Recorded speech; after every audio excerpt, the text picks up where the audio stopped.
नमस्कार प्यारे बच्चों, हिंदी की कक्षा में आपका स्वागत है। उम्मीद है आप सभी स्वस्थ होंगे, खुश होंगे और आज के पाठ को पढ़ने के लिए उत्साहित होंगे। बच्चों, हमारा आज का पाठ देश प्रेम से ओतप्रोत एक कविता है। यह कविता आपकी पाठ्य पुस्तक मंजरी कक्षा 6 का अध्याय संख्या 11 है। पाठ का शीर्षक है समर्पण। इस कविता के रचयिता श्री रामावतार त्यागी जी हैं। इनका जन्म सन 1925 ईस्वी को मुरादाबाद उत्तर प्रदेश में हुआ। इनकी प्रमुख साहित्यिक रचनाएं हैं नया खून, आठवां स्वर आदि। इनकी रचनाओं में हमें स्वदेश प्रेम और मानव जीवन के प्रति गहरी संवेदनाएं मिलती हैं। इनकी मृत्यु सन 1985 ईस्वी को हुई। तो बच्चों, चलिए पढ़ते हैं हम अपनी आज की कविता और उसके बाद जानेंगे इसके भावार्थ को। मन समर्पित, तन समर्पित और यह जीवन समर्पित।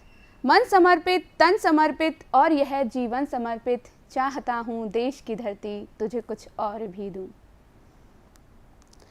माँ तुम्हारा ऋण बहुत है मैं अकिंचन। माँ तुम्हारा ऋण बहुत है मैं अकिंचन, किंतु इतना कर रहा फिर भी निवेदन। थाल में लाऊं सजा कर भाल जब भी, कर दया स्वीकार लेना यह समर्पण। गान अर्पित, प्राण अर्पित, रक्त का कण कण समर्पित। गान अर्पित, प्राण अर्पित, रक्त का कण कण समर्पित। चाहता हूँ देश की धरती तुझे कुछ और भी दूँ। मांझ दो तलवार को लाओ न देरी। मांझ दो तलवार को लाओ न देरी। बांध दो अब पीठ पर वह ढाल मेरी। भाल पर मल दो चरण की धूल थोड़ी। शीश पर आशीष की छाया घनेरी। स्वप्न अर्पित, प्रश्न अर्पित, आयु का क्षण क्षण समर्पित। स्वप्न अर्पित, प्रश्न अर्पित, आयु का क्षण क्षण समर्पित। चाहता हूँ देश की धरती तुझे कुछ और भी दूँ। बच्चों, अभी हमने पढ़ी यह कविता, अब चलिए जानते हैं इसके भावार्थ को।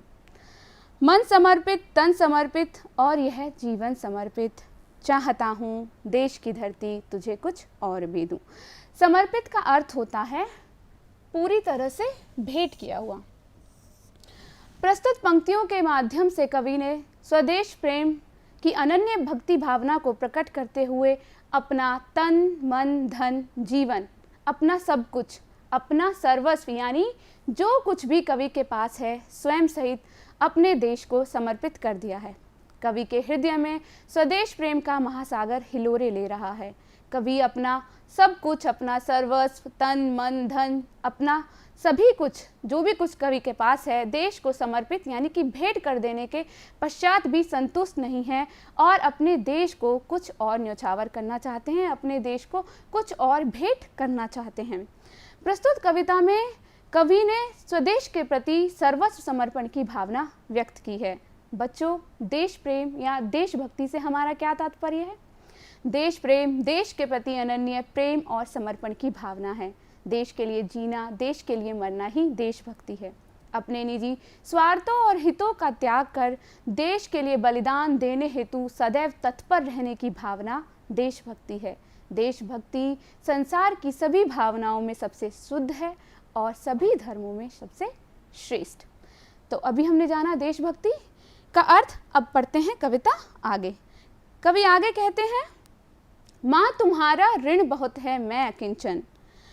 माँ तुम्हारा ऋण बहुत है मैं अकिंचन, किंतु इतना कर रहा फिर भी निवेदन। थाल में लाऊं सजा कर भाल जब भी, कर दया स्वीकार लेना यह समर्पण। कवि कहते हैं कि हे माँ, मैं अकिंचन। अकिंचन का अर्थ होता है अत्यंत निर्धन, दीनहीन, जिसके पास कुछ न हो। तो कवि कह रहे हैं कि हे माँ, मैं दीनहीन तुम्हारे ऋण से पूरी तरह दबा हुआ हूँ। बच्चों, आप रोज़ विद्यालय में सवेरे जब प्रार्थना करते हैं तो जब नारे लगाते हैं तो क्या बोलते हैं? भारत माता की जय। उसी तरह कवि ने अपने देश की भूमि को माँ कहकर संबोधित करते हुए कहा है और निवेदन कर रहे हैं। निवेदन का अर्थ होता है प्रार्थना या विनती। निवेदन कर रहे हैं कि हे माँ, मैं तो अत्यंत ही दीनहीन हूँ, मैं किस तरह से तुम्हारा ऋण चुकाऊंगा। क्योंकि कवि जानते हैं कि माँ का ऋण कभी चुकाया नहीं जा सकता, क्योंकि माँ न केवल जन्म देती है प्राण देती है बल्कि पाल पोस कर बड़ा करती है और जीवन जीने लायक बनाती है। तो कवि कह रहे हैं कि माँ जब जीवन भर पाल पोस कर बड़ा करती है तो धरती माँ तो ताउम्र पालन पोषण करती है और अपने भक्तों पर दया बरसाती है। तो कवि कह रहे हैं कि हे माँ, मेरे पास जो कुछ भी है, मेरी यह देह, मेरे ये प्राण, मेरी ये प्रतिक्षण चलती सांसें सब आप ही की ही देन है।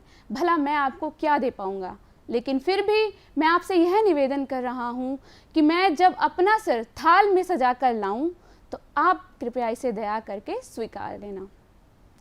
थाल में भाल का अर्थ होता है मस्तक, यानी कि थाल में सर सजाकर लाने से कवि का तात्पर्य है कि अत्यंत श्रद्धा पूर्वक अपनी मातृभूमि पुण्य भूमि के श्री चरणों में समर्पित हो जाना। कवि आगे कहते हैं, गान अर्पित प्राण अर्पित रक्त का कण कण समर्पित, गान अर्पित प्राण अर्पित रक्त का कण कण समर्पित, चाहता हूँ देश की धरती तुझे कुछ और भी दूं। तो कवि कह रहे हैं कि गान यानी मेरे गीत, मेरे प्राण, यहाँ तक कि मेरी रक्त का एक एक बिंदु, एक एक कण हे माँ तुम्हारे चरणों में समर्पित है। लेकिन फिर भी मुझे संतोष महसूस नहीं हो रहा है और मैं आपके श्री चरणों में कुछ और भेंट करना चाहता हूँ, कुछ और न्योछावर करना चाहता हूँ। आगे पढ़ते हैं। कवि आगे कहते हैं, मांझ दो तलवार को लाओ न देरी, मांझ दो तलवार को लाओ न देरी, बांध दो अब पीठ पर वह ढाल मेरी, भाल पर मल दो चरण की धूल थोड़ी, शीश पर आशीष की छाया घनेरी। प्रस्तुत पंक्तियों में कवि कह रहे हैं कि हे माँ, अब मुझसे जरा भी विलंब यानी देरी सहन नहीं हो रही है, इसलिए आप मेरी तलवार को मांझकर यानी पैनी करके मुझे दे दो और मेरी पीठ पर ढाल बांध दो। ढाल का अर्थ होता है, एक ढाल एक वस्तु होती है जिसे कि योद्धा लोग पीठ पर बांधकर युद्ध करने जाते हैं, जो कि तलवार, तीर या किसी भी तीक्ष्ण अस्त्र से, शस्त्र से व्यक्ति की रक्षा करती है, योद्धा की रक्षा करती है।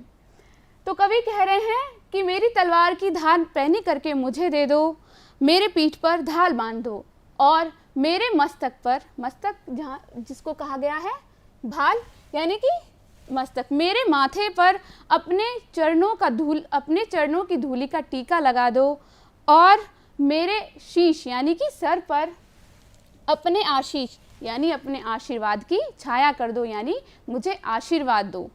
कवि कह रहे हैं कि हे माँ, आपकी रक्षा, आपके सम्मान की रक्षा के लिए अब मुझसे ज़रा भी देरी बर्दाश्त नहीं हो रही है। कवि अपने देश के सम्मान की रक्षा के लिए रणभूमि में उतरकर अपने प्राणों की आहुति देने के लिए व्यग्र है, इसलिए वह अपनी धरती माँ से आशीर्वाद मांग रहे हैं जिससे कि वह अपने उद्देश्य में सफल हों। कवि आगे कहते हैं, स्वप्न अर्पित प्रश्न अर्पित आयु का क्षण क्षण समर्पित, स्वप्न अर्पित प्रश्न अर्पित आयु का क्षण क्षण समर्पित, चाहता हूँ देश की धरती तुझे कुछ और भी दूं। कवि कह रहे हैं कि मेरे सपने, स्वप्न का अर्थ होता है सपने, मेरे सपने, मेरे प्रश्न, यहाँ तक कि मेरी उम्र का एक एक पल, मेरी आयु का एक एक क्षण हे माँ आपके श्री चरणों में समर्पित है। लेकिन फिर भी मुझे संतोष नहीं, मैं कुछ और आपको देना चाहता हूँ। कवि अपनी समस्त संसारिकता, अपना मानस, चिंतन, मनन, अपनी इच्छा, उपेक्षा, अपना सब कुछ अपनी धरती माँ, अपने स्वदेश के लिए कुर्बान कर देना चाहते हैं, लेकिन फिर भी वह संतोष महसूस नहीं कर रहे हैं और वह चाहते हैं कि अपनी धरती माँ को और कुछ भी दें। बच्चों, हमने अभी यह कविता सुनी और इसके भावार्थ को जाना, तो इस कविता से हमें यह शिक्षा मिलती है या कवि हमें यह संदेश देना चाहते हैं कि हमें अपने देश के प्रति वफादार रहना चाहिए। हमें पहले अपने देश के बारे में सोचना चाहिए, फिर अपने बारे में सोचना चाहिए। हमें अपने स्वार्थों के लिए अपने देश को नहीं भुलाना चाहिए। और कवि आगे कहते हैं कि हमें देश और देश हित को ही सर्वोपरि रखना चाहिए और उसके अपने देश के लिए अपने बलिदान हेतु सदैव तत्पर रहना चाहिए। किंतु बच्चों, आजकल क्या हो रहा है? आजकल स्वदेश प्रेम या देशभक्ति की भावना लुप्त होती जा रही है। प्रत्येक व्यक्ति पैसा कमाने और सांसारिक सुख सुविधाओं को जुटाने में लगा हुआ है। प्रतिस्पर्धा की अंधी दौड़ में शामिल होकर हम देश के प्रति अपने कर्तव्यों को भुला बैठे हैं। देशभक्ति कुछ विशेष दिनों का त्योहार नहीं जिसे दो गीत गाकर भुला दिया जाए। देशभक्ति निरंतर निस्वार्थ प्रेम और समर्पण की भावना है जो सांसों के साथ चले और सांसों के साथ ही खत्म हो जाए। देशभक्ति भाव है त्याग का, बलिदान का। और जो लोग अपने देश के लिए अपना सब कुछ न्यौछावर करने के लिए सदैव तत्पर रहते हैं, अपने जीवन का पल पल अपने देश के उत्थान और निर्माण के लिए समर्पित कर देते हैं, ऐसे लोग देशभक्त कहलाते हैं। हमें सीखना चाहिए अपने देश के उन महान स्वतंत्रता सेनानियों से, देशभक्तों से, जिन्होंने अपने देश के लिए अपने प्राणों की आहुति देने से पहले एक बार भी नहीं सोचा, जिन्होंने अपना पूरा जीवन अपने देश के लिए समर्पित कर दिया। आइए जानते हैं ऐसे ही कुछ देशभक्तों और स्वतंत्रता सेनानियों के बारे में। बच्चों, स्क्रीन पर कुछ चित्र दिए गए हैं। मुझे उम्मीद है कि आप इन सभी को अवश्य ही जानते होंगे, लेकिन फिर भी हम इनके बारे में संक्षेप में कुछ जानते हैं। पहला चित्र महात्मा गांधी जी का है। आप सभी इन्हें जानते हैं। महात्मा गांधी जी को राष्ट्रपिता और बापू के नाम से भी जाना जाता है। महात्मा गांधी जी का जन्म सन 1869 ईस्वी को गुजरात प्रांत के पोरबंदर में हुआ था। इन्होंने सत्य और अहिंसा के मार्ग पर चलकर देश की आज़ादी के लिए लड़ाई लड़ी। इन्होंने देश के विभिन्न धर्म, जाति, संप्रदाय, भाषा के लोगों को एक साथ पिरोने का प्रयास किया। इसलिए महात्मा गांधी जी के जन्मदिन को हम राष्ट्रीय पर्व के रूप में मनाते हैं। महात्मा गांधी जी का जन्म दिवस 2 अक्टूबर 1869। तो महात्मा गांधी जी के जन्म दिवस को हम अंतर्राष्ट्रीय अहिंसा दिवस के रूप में भी मनाते हैं। यह चित्र नेताजी सुभाष चंद्र बोस जी का है। इनको नेताजी की उपाधि दी गई है। ये भारतीय स्वतंत्रता संग्राम के सबसे बड़े और अग्रणी स्वतंत्रता सेनानी थे। इन्होंने भारत को अंग्रेजी शासन से मुक्त कराने के लिए आज़ाद हिंद फौज का पुनर्गठन किया। इन्होंने एक प्रसिद्ध नारा दिया, जय हिंद, जिसे बोलते हुए प्रत्येक भारतीय का हृदय गर्व से भर जाता है। यह चित्र भगत सिंह का है। सभी आप जानते होंगे भगत सिंह को। भगत सिंह ने जिस अदम्य साहस के साथ शक्तिशाली अंग्रेजी साम्राज्य के विरुद्ध लड़ाई छेड़ी, वह आज के युवाओं के लिए एक आदर्श है। और उन्होंने नारा दिया, इंकलाब जिंदाबाद का, जिसका अर्थ होता है क्रांति सदैव जीवित रहे, जिंदा रहे। यह चित्र है चंद्रशेखर आजाद जी का। चंद्रशेखर आजाद जी जब अंग्रेजों की कैद में आए तब मात्र 14 वर्ष के थे। जब उन्हें जज के सामने पेश किया गया और उनसे पूछा गया कि उनका नाम और पता क्या है, तो उन्होंने अपना नाम आज़ाद, अपने पिता का नाम स्वतंत्रता और अपना घर जेल बताया। उन्हें 15 कौड़े मारने की सजा हुई। वह कौड़े खाते गए और वंदे मातरम बोलते गए। इतनी कम उम्र में देश के प्रति इतना अगाध प्रेम और समर्पण प्रेरणादायक है। चंद्रशेखर आजाद जी एक महान और अमर क्रांतिकारी थे। आइए जानते हैं देश के कुछ अन्य देशभक्तों के बारे में। यह चित्र श्री दादा भाई नौरोजी जी का है। इन्हें देश के वयोवृद्ध महापुरुष की उपाधि दी गई है। इन्होंने कांग्रेस की भूमिका तय करने में महत्वपूर्ण भूमिका निभाई। ये महात्मा गांधी जी और गोपाल कृष्ण गोखले जी के सलाहकार भी थे। इन्होंने शिक्षा और सामाजिक परोपकार के उत्थान के लिए बहुत सी संस्थाओं में महत्वपूर्ण भूमिका निभाई है। यह चित्र श्री बाल गंगाधर तिलक जी का है। बाल गंगाधर तिलक जी को लोकमान्य की उपाधि दी गई है क्योंकि ये भारत के प्रमुख नेता, महान समाज सुधारक और महान स्वतंत्रता सेनानी थे। इन्होंने ब्रिटिश साम्राज्य में पहली बार पूर्ण स्वराज की मांग की। यह चित्र श्रीमती सावित्रीबाई फूले जी का है। इन्हें भारत की प्रथम महिला शिक्षिका होने का गौरव प्राप्त है। इन्होंने महिला शिक्षा और उनके अधिकारों के लिए लड़ाई में महत्वपूर्ण योगदान दिया है। इन्होंने कन्या शिशु हत्या रोकने के लिए अभियान चलाया। न केवल अभियान चलाया बल्कि उनकी रक्षा की जा सके इसके लिए आश्रम भी खोले। यह चित्र श्रीमती विजय लक्ष्मी पंडित जी का है। ये हमारे देश के प्रथम प्रधानमंत्री श्री जवाहरलाल नेहरू की छोटी बहन थी। ये भारतीय राष्ट्रीय आंदोलन में बढ़ चढ़कर हिस्सा लेती, जेल जाती, रिहा होती और फिर से आंदोलन में जुट जाती। ये महिला अधिकारों की लड़ाई में सक्रिय भूमिका निभाती रही थी।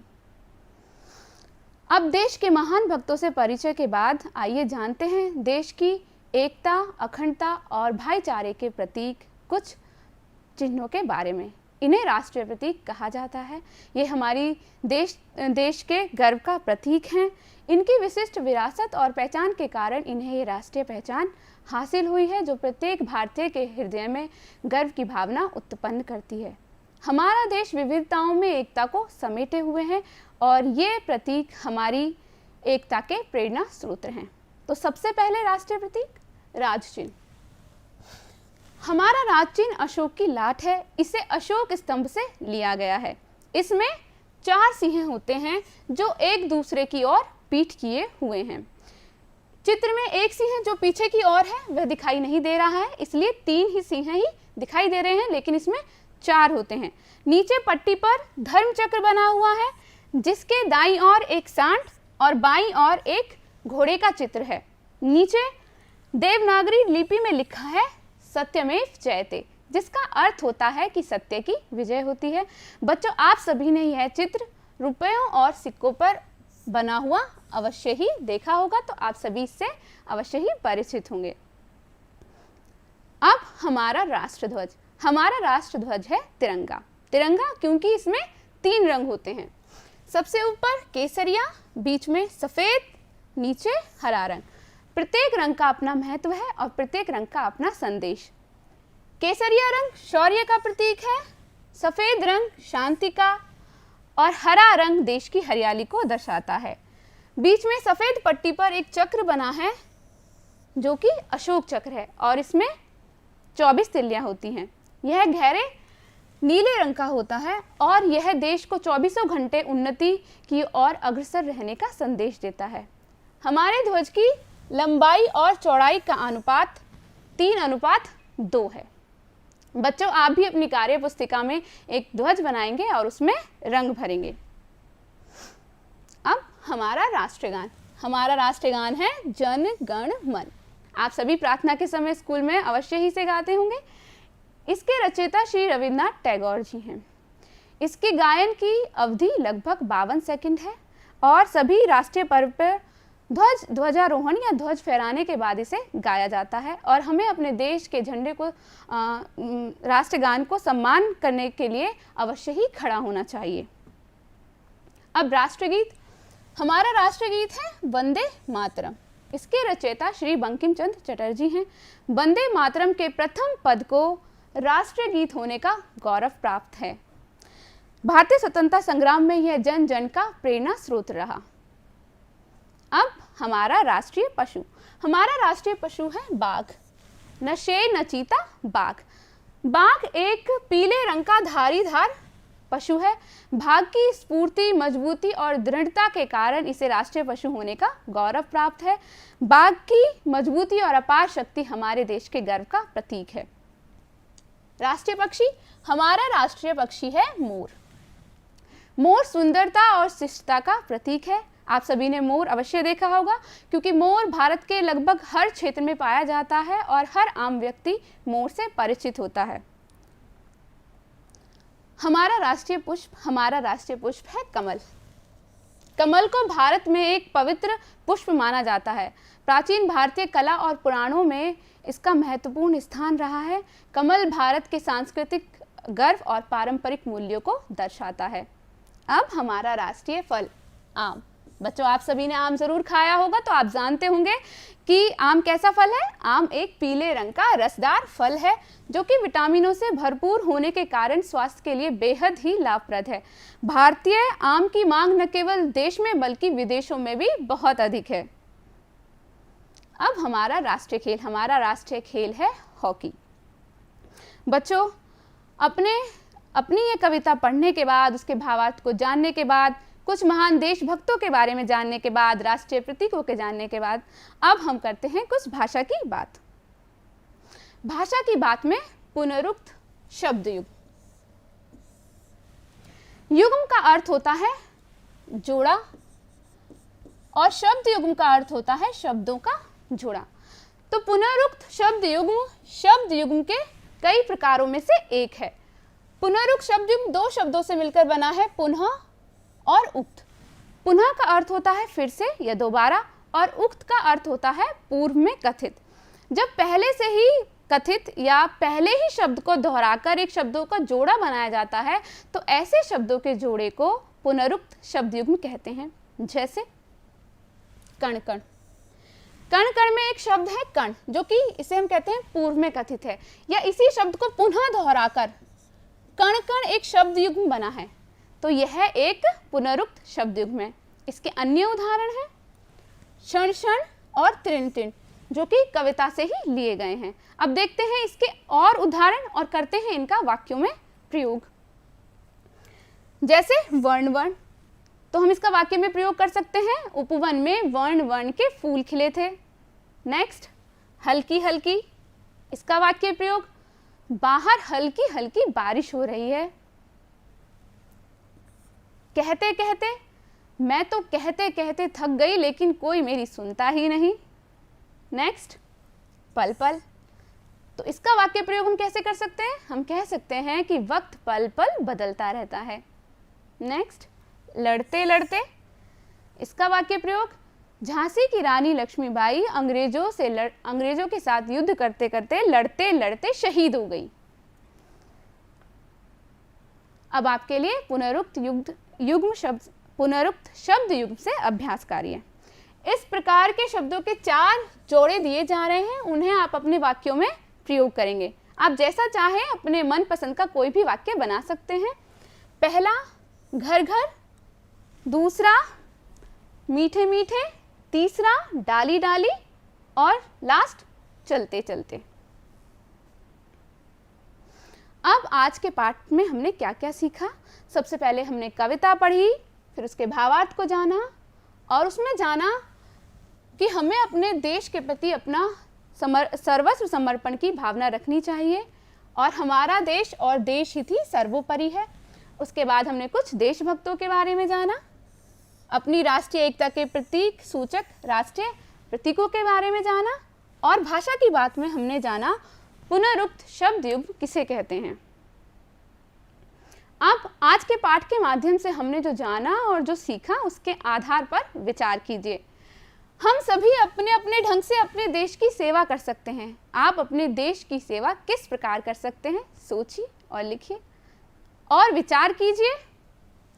सैनिक अनेक कठिनाइयां सहकर देश की सीमाओं की रक्षा करते हैं। आप अपने विद्यालय की सीमा और उसकी संपत्ति की रक्षा आप अपने विद्यालय की संपत्ति और उसकी सीमा की रक्षा किस प्रकार करेंगे? अब आपके लिए रचनात्मक कार्य। दी गई जानकारी का उपयोग करते हुए एक अनुच्छेद लिखिए और अनुच्छेद को शीर्षक भी दीजिए। तो जानकारी है 15 अगस्त को मनाते हैं, तिरंगा झंडा फहराया जाता है, हमारा देश आज़ाद हुआ था और स्वतंत्रता दिवस राष्ट्रीय पर्व है। तो इस जानकारी का उपयोग करते हुए आप एक अनुच्छेद लिखेंगे। अब आपके लिए कुछ करने को, आपके आसपास भी कई ऐसे सैनिक होंगे जिन्होंने देश की रक्षा करते हुए जोखिमों का सामना किया होगा। अपने बड़ों के साथ ऐसे किसी सैनिक से मिलिए, उनका साक्षात्कार लीजिए और उनके बारे में जानिए। और सभी बच्चे देश प्रेम विषयक कविताओं का संकलन करेंगे और देशभक्तों की जीवनियां पढ़ेंगे। अब वक्त हो गया है आपसे विदा लेने का। आज की कक्षा यहीं समाप्त होती है। कक्षा में प्रतिभाग के लिए धन्यवाद।